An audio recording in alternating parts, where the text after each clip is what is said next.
नमस्कार मित्रांनो, सागर हिट्स या चॅनलवरती आपल्या सर्वांचं स्वागत आहे. मित्रांनो, कॉमेडीच्या नावाखाली आता इतकी अश्लीलता समाजात पसरवण्याचं काम चालू आहे. ते पाहिलं तर वाटतं की आता समाज कोणत्या मार्गाने चाललेला आहे आणि कॉमेडीच्या नावाखाली नेमकं काय चाललंय आणि समाजाला हे युट्यूबर्स जे काही कॉमेडीच्या नावाखाली कुठं घेऊन चालले आहेत हे बघितलं तर फरक खरंच वाटतं की खूप मोठा असं प्रश्नचिन्ह उभं राहत आहे. कारण ही गोष्ट तसंच आहे आणि या गोष्टी सुद्धा आता काही दिवसात अशा घडलेल्या आहेत. त्यावरती आता आपण बोलणार आहोत की कॉमेडीच्या नावाखाली अश्लीलता आणि जी काही घाण पद्धत चालू झालेली आहे. आता अश्लील म्हणणं सुद्धा तितकं म्हणजे मला वाटतं की अश्लील शब्दाला सुद्धा एक वेळ लाज वाटेल किंवा अश्लील शब्द सुद्धा हा आपल्याला चांगला वाटू लागेल. इतकं घाण पद्धतीनं कॉमेडी आता सध्या चालू आहे आणि कॉमेडीला त्या स्वरूपात त्यांनी घेऊन चालले आहेत. कॉमेडीचा स्तर इतका खालच्या लेवलने आलाय आणि अशा टिप्पण्या करतोय कोण तर सोशल मीडियावरती आपल्याला अभिव्यक्ती स्वतंत्रता दिलेली आहे. आपल्या देशात अभिव्यक्ती स्वतंत्र आहे, पण अभिव्यक्ती स्वतंत्रतेच्या नावाखाली आपण इतकं काय ती घाण करून टाकलेली आहे कॉमेडीच्या नावाखाली. तुम्हाला स्वतंत्रता आहे, पण ती आपल्या हक्कासाठी आहे. ते सोडून तुम्ही त्याला कॉमेडीच्या नावाखाली घेऊन असं पूर्ण घाण करून टाकले. स्पष्ट आपल्या कुटुंबात तर बसून हा तुम्ही शो बघू शकत नाही. इतके घाण घाण शो आता युट्यूबवर येत आहेत घाण पद्धतीची, तर ती माणसं बघतायत. तर त्यामुळे आता त्यावरती मोठमोठी जे युट्यूबर्स आहेत, आता एक मोठा युट्यूबर्स आहेत बिअर बायसेप म्हणून असं त्यांचं चॅनल आहे. म्हणजे त्यांनी मोठमोठ्या साधूंच्या, संतांच्या, अगदी म्हणजे स्पिरिच्युअलिटीची काही बोलतात माणसं, मोटिवेशनल बोलणारी माणसं असतात किंवा मोठमोठे राजकारणी असतात, त्यांच्या तिथे इंटरव्ह्यू घेतल्यात. इव्हन नितीन गडकरी यांचे, एकनाथ शिंदे यांच्या सुद्धा तिथं सुप्रिया सुळे यांचे सुद्धा तिथं पॉडकास्ट त्या माणसाने घेतले आणि तो अगदी ज्ञान सांगतो तिथं. या माणसाचा दुसरा चेहरा सुद्धा आहे. तो चेहरा त्याचा स्पष्टपणे पुढे आला, तो म्हणजे एका शो वरती. आता यामध्ये या शोचं नाव बघा, समय रैना म्हणून एक माणूस आहे, याचा शो आहे India's got latent. India's got latent म्हणून असा शो आहे. या शो मध्ये हा रणबीर अलाहाबादी आला होता आणि या इथं आल्यानंतर आता त्यानं काय बोललं हे मला सांगू सुद्धा वाटत नाही, इतकं घाण बोल. याचा मराठीमध्ये अनुवाद सुद्धा मला करू वाटत नाही, इतकं ते घाण वाक्य त्यानं बोललेलं आहे. यात रणवीरनं एका शो मध्ये आपल्या स्पर्धकाला विचारलं की तुला तुझ्या पालकांना आयुष्यभर दररोज संबंध बनवताना पाहायला आवडेल का आणि तू एकदा त्यांच्यासोबत यात सामील होऊन त्याला कायमचं बंद करशील का, असं हा रणबीर अलाहाबादी का इलाहाबादी आहे त्यानं तिथं म्हटलं. बापरे, म्हणजे काय विचारसरणीचा तो माणूस आहे. इतक्या मोठमोठ्या माणसांच्या पॉडकास्ट घेतो. प्रत्येक नाण्याला दोन बाजू असतात, त्यासारखं हा माणूस तिथं गेल्यानंतर त्या अश्लीलतेच्या शो मध्ये गेल्यानंतर याला सुद्धा किती अश्लीलता याच्यातून बाहेर आली बघा. त्यावरती तो जो मेन होस्ट करणारा माणूस असतो तिथं, समय रैना म्हणून त्याचा मेन ओनर आहे त्या कार्यक्रमाचा, तर तो सुद्धा म्हटला की तुला पॉडकास्ट मध्ये राहिलेले प्रश्न आहेत काही म्हणजे विचारू शकत नाही तिथं, ते विचारायलायस का काय, असं सुद्धा त्याने तिथं म्हटलं. असं नाही की हा रणबीर अलाहाबादी हाच तिथं बाधा तिथं आल्यानंतर त्यानं स्टेटमेंट दिलं. याच्यासोबत एक असणारी मुलगी आहे, तिनं तर इतकं वाह्य स्टेटमेंट दिलं. बापरे, इतक्या घाण लेवलला एखाद्या पार्टवर बोलणं असो किंवा काय असो, एखाद्या आलेला कंटेस्टंट तिथं जो आहे त्याची इतक्या खालच्या पद्धतीनं बोललं जाते, इतक्या खालच्या पद्धतीनं बोलून त्याच्यावर टीका टिप्पणी आणि आबरू काढली जाते. बापरे, कॉमेडीच्या नावाखाली एखाद्याची आबरू काढणं यालाच कॉमेडी म्हणतात. हे आता नवीन एक रूप आता निदर्शनात आपल्याला दिसते आणि कॉमेडीच्या नावाखाली तुम्ही अभद्र, शिव्या, टीका टिप्पणी, कमरेखालचे जोक सगळं काही करू शकतात. ते कॉमेडी म्हणून खपलं जाते. असं खपवायचा प्रयत्न सुद्धा या माध्यमातून चालू आहे. आता इतकं घाण बोलल्यानंतर याला प्रत्येक प्लॅटफॉर्मवरून याच्यावर टीकेची झोड उठली आहे. कमेंट बॉक्समध्ये सुद्धा इतक्या त्याला टीका येत आहेत, इतक्या त्याला शिव्या दिल्या जात आहेत. बऱ्याच मोठमोठ्या लोकांनी सुद्धा यावरती प्रतिक्रिया दिल्या आहेत की हे म्हणजे खूप वागणं चुकीचं आहे किंवा हे बोलणं सुद्धा अशा प्लॅटफॉर्मवरती किंवा चुकीचं आहे आणि यामधून त्याचं अश्लीलतेचं किंवा त्याच्यावरती असलेल्या संस्काराचं दर्शन होते, असं सुद्धा बरेच जणांनी म्हटलंय. बरेच जण याला ट्रोल करतात. या ट्रोल केल्यानंतर अलाहाबादी यांनी माफी मागितली. आता तासातून तासापूर्वी त्यानं माफी सुद्धा मागितली. देवेंद्र फडणवीसांनी सुद्धा यावर सांगितलंय की आम्ही कारवाई करू म्हणून. आता असतील काही समाजात घाण प्रवृत्तीची लोक असतात, त्यांना तो शो चांगला वाटतो.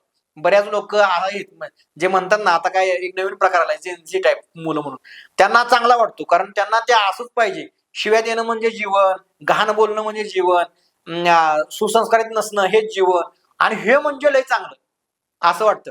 आणि मला वाटलं होतं हे इंग्रज आळलेली माणसं जी आहेत किंवा ही अशी जी काय माणसं आहेत घाण, हे फक्त तिथंच होतं काही आणि त्यांचं कॉपी करून हे इंग्रज आळलेली लोक जे हिंदीमध्ये करत होते, हा मराठीमध्ये सुद्धा त्याची कॉपी करून शो बनवला. आता त्याचं ते बघा, तुम्हाला सांगतो, बहाडिपा मधून मराठीमध्ये बहाडिपा नावाचा चॅनल आहे, त्याने निर्लज्ज कांदे पोहे नावाचा हा चॅनल काढला. त्यात सुद्धा अशाच पद्धतीचं आहे. आणि मला सारंग साठ्यांचं मला भारी वाटलं त्यामध्ये, की सारंग साठे पहिल्यांदा शो मध्ये सांगतो की बाबा हा शो जर लहान मुलांच्या हातामध्ये असेल मोबाईल आणि तो जर बघत असतील तर तुम्ही मोबाईल हिसकावून घ्या.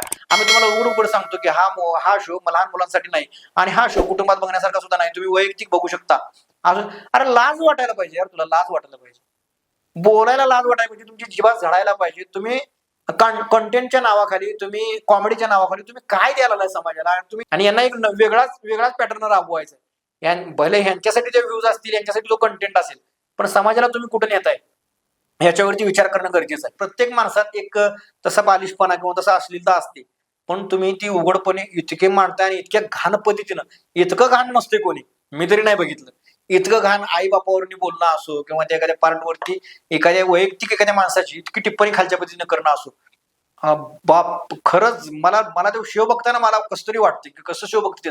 आणि त्यांना व्ह्यूज सुद्धा, त्यांना माणसं बघणारी सुद्धा इतकी जास्त आहेत. आजकाल बघा तुम्ही रॅप सॉन्ग घ्या, तुम्ही रॅप सॉन्ग मध्ये सुद्धा शिव्या दिल्या जातात. शिव्या दिल्या तर ते रॅप आहे, नाहीतर रॅप नाही. म्हणजे त्यात गाणं कमी आणि शिव्या जास्त असतात. भांडणात प्रत्येक व्यक्ती हा शिवाय देतो, कोणताही असो, साधा असो, सरळ असो, सुसंस्कारित असो. भाडकाव हा शब्द सुद्धा जर म्हणणार पण भांडणात शिव्या आल्याशिवाय ते भांडण नाही. तर ते भांडणं जे असतात ना, ती भांडणं म्हणजे गाणं याने केलंय. म्हणजे भांडणं मला रॅप ऐकल्यानंतर वाटतं की हा नाही, आपण शिव्या ऐकायला कुठेतरी एखाद्या कोणाचे भांडणं झाले तर आपण ते शिव्या ऐकायला कशा कोणावर तरी बोललेलं असतं आणि ते शिव्यात बोललेलं असते ते. आणि मुलींचं तर मग काय, मग ते काय बोलायला नको, कारण तिथं आता वैयक्तिक स्वतंत्रता आली त्यांचं, मग ते कशावरती बोललं नाही पाहिजे. रील आपण कशा पद्धतीने बनवतायत त्या आपण पाहतोय. म्हणजे व्ह्यूज साठी काय काय प्रयत्न केले जातात आणि आपण कुठं चाललोय. रॅपच्या नावानं शिव्या देणं चालू केलं, घाण घाण शिव्या देणं चालू केलं, अश्लीलता चालू केली त्यामधून. आणि रीलच्या नादातून लेडीज ज्या काय आहेत त्या कोणत्या पद्धतीनं प्रदर्शन करतात हे आपण पाहिलेलं आहे. मी नवीन सांगायची गरज नाही, कारण त्यावर जर बोललं तर बरेच म्हणजे अगदी वाईट वाटतं माणसांना कधी कधी की नको असं त्यावरती बोलायचं नाही. ते त्यांचं अभिव्यक्ती स्वतंत्रता आहे, सगळ्यांचीच अभिव्यक्ती स्वतंत्रता आहे. पण हे कल्चर हे आपलं नव्हे आणि हे कल्चर चांगलं नव्हे, हेच एक सांगायचं. बाकी तिसरं हे कॉमेडीचं. कॉमेडीच्या नावानं कॉमेडी तुम्ही बघा, आता आज आपण जर महाराष्ट्रात बघितलं तर अशी सुद्धा कॉमेडी नाहीत. शॉर्ट मध्ये तुम्ही बघा, मी राहुल म्हणून आहेत सांगलीचे, त्यांचे कॉमेडी बघतो. अश्लीलता नसते, पण तरी सुद्धा त्यांना फॉलोअर्स आहे, तरी सुद्धा माणसं त्यांना बघतात आणि तरी सुद्धा खळखळून हसू येतं माणसांना. इतकी कॉमेडी चांगली करतात. मंगाची बघा तुम्ही, तो घ्या, अरे अश्लीलता नाही, बानगड नाही, चांगला कंटेंट त्यांनी दिलेला आहे आणि तरी सुद्धा माणसांना खळखळून हसू शकतात. शिवी दिली पाहिजे, शिवी दिल्यानंतरच हा म्हणजे आपल्याकडे व्ह्यूअर्स येतात, असा हा भास झालाय. आणि शिवी पाहिजे, अश्लीलता पाहिजे, घाणेरडापणा करून ठेवलाय सगळा या माणसांनी. मग या वेळेला धर्म, देश, सुसंस्कृतपणा हा कुठं जातोय? हे सुसंस्कृतपणाचं लक्षण आहे का? भारत खरंच आपल्याला भारत घडवायचा आहे म्हणतो आपण हे करतो की भारत सुसंस्कृत असला पाहिजे किंवा हिंदू संस्कृती वगैरे, हे संस्कृतीला शोभण्यासारखं आहे का? याचा खरंच विचार राजकर्त्यांनी करायला हवा, सगळ्याच राजकर्त्यांनी करायला हवा. कारण सत्तेत ज्यांनी आहे तर त्यांनी प्रामुख्याने करायला हवा, कारण सुसंस्कृतपणा म्हणूनच त्यांनी तर निवडून आले. त्यामुळे तो विचार त्यांनी करायला पाहिजे. मी तर म्हणतो फक्त आल्याबाजीवर नाही, तर हे जे चॅनल आहेत ना, हे जे अश्लीलता पसरवत आहेत यांच्यावरती कारवाई झाली पाहिजे खरं तर. कारण तुम्ही जाऊन ते बघा कंटेंट, मला समजत नाही की इतक्या घाण कंटेंट अश्लीलता इतक्या खालच्या स्तराला जाऊन स्तर पूर्ण कॉमेडीचा बिघडून टाकलेला आहे. मी कॉमेडीची मगाशी तुम्हाला 2 उदाहरणं दिली, अशी बरीच उदाहरणं आहेत. मी फक्त 2 सांगितली तुम्हाला, अशी बरीच उदाहरणं आहेत की बिना शिवीची सुद्धा कॉमेडी होऊ शकते आणि त्यामधून सुद्धा तुम्ही जगाला हसवू शकता. तर हे कुठेतरी थांबलं पाहिजे. तुम्हाला यावर काय वाटतंय हे मला कमेंट करून सांगा. अश्लीलतेत कॉमेडी हे यावर तुमचं काय मत आहे हे सुद्धा आम्हाला कमेंट करून सांगा. तुर्तास थांबतो. धन्यवाद.